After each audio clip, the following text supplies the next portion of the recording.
नाम पर्वतमुपेत्य नृसिंहं नाम संस्मृतिदुतागजनौघं तं प्रणम्य तरुणार्कसमाभं तां निशामिह गुरुर्वसति स्म. गुरुः श्री राघवेंद्र तीर्थ स्वामी.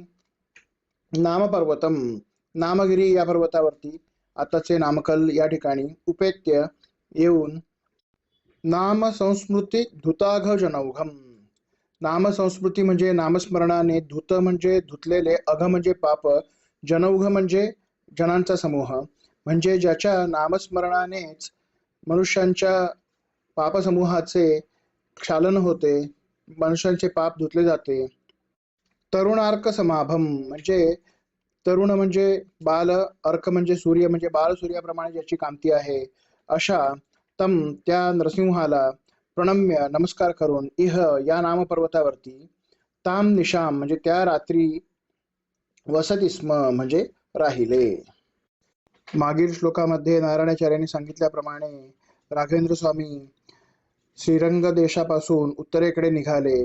त्यानंतर ते नामगिरी पर्वत म्हणजे आताचे नामकल या तीर्थक्षेत्री आले. तेथे नामपर्वतावरती असणाऱ्या नरसिंहाचे त्यांनी दर्शन घेतले. नरसिंहाचे वर्णन करताना नारायणाचार्य सांगतात, ज्या नामगिरी पर्वतावरती असणाऱ्या या नरसिंहाच्या केवळ नामसंस्मरणाने मनुष्य राशींच्या पापराशींचे क्षालन होते, मनुष्याची सर्व पापे धुतली जातात आणि जो बालसूर्याप्रमाणे कांतिमान आहे, अशा नरसिंहाचे राघवेंद्र स्वामींनी दर्शन घेतले. दर्शनानंतर त्या नरसिंहाला नमस्कार करून त्या रात्री राघवेंद्र स्वामीजी त्या नामगिरी पर्वतावरतीच राहिले.